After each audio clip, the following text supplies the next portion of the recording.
All right, today we are diving deep into one of the biggest buzzwords in health and wellness, intermittent fasting.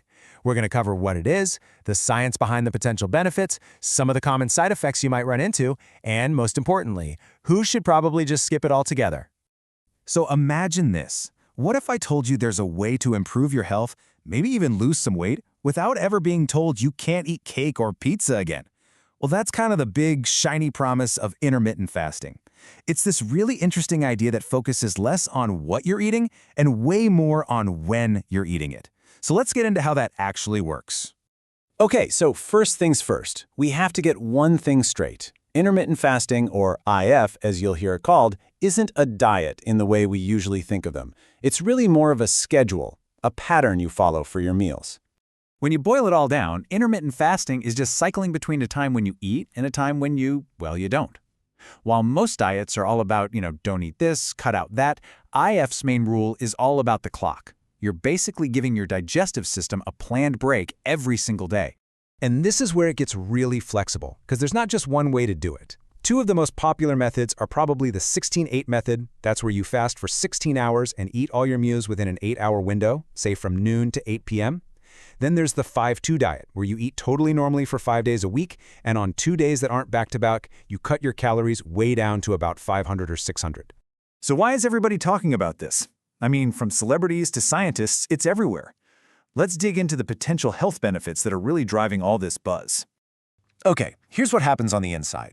When you don't eat for a while, your body burns through all its easy-access sugar fuel, that's glucose. But once that's gone, it can't just stop, right? It needs a new energy source. So it literally flips a metabolic switch and starts burning your stored body fat for fuel. This whole state is what's known as ketosis. And that one little switch can set off a whole chain reaction of really cool effects. For starters, when you shrink your eating window, you just tend to eat fewer calories without even trying. On a hormonal level, your insulin levels go down, which is like giving your body a green light to start burning fat. Plus, a hormone called norepinephrine can go up, which can give your metabolism a little boost. And the benefits might even help your heart, with some studies showing improvements in things like blood pressure and cholesterol. But it goes so much deeper than just weight management. I'm talking down to your actual cells. When you fast, your body kicks off this amazing process called autophagy. The best way to think about it is like your cells doing a deep spring cleaning. They go in, clear out all the old, junky, damaged parts, and make room for fresh, new ones.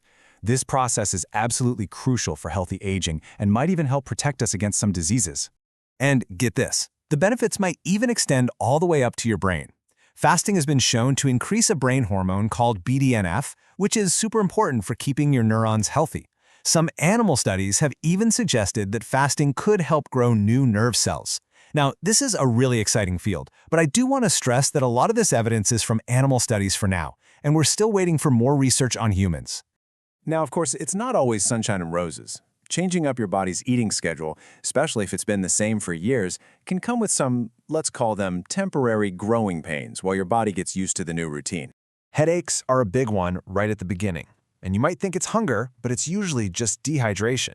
See, when your insulin levels drop, your body lets go of more sodium and water. So just chugging plain water might not be enough. A simple trick is to add a tiny pinch of sea salt to your water or sip some mineral water to get those electrolytes back in balance. It can make a huge difference. And then there's the hangry monster. You know, that lovely mix of hungry and angry? That's usually your blood sugar going on a bit of a roller coaster. The real key here is what you're eating during your eating window.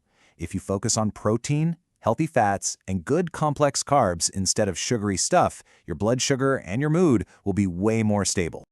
Okay, here's a weird one you might not expect: bad breath. If you start to notice a kind of fruity or metallic smell, it's something called keto breath. It's caused by acetone, which is a byproduct of your body burning fat.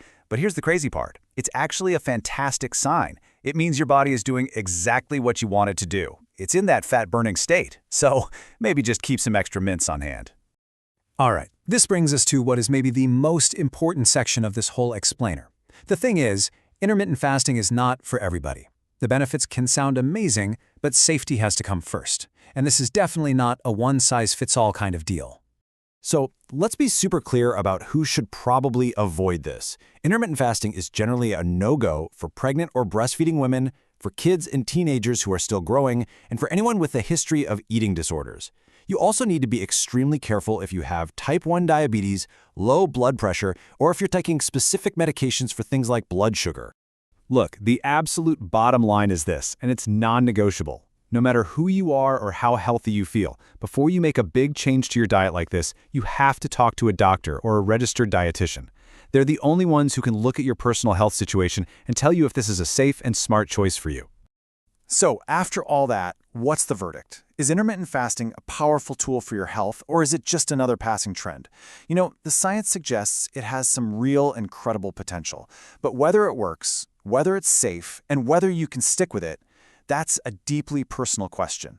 The right answer really just depends on your body, your lifestyle, and what you're trying to achieve.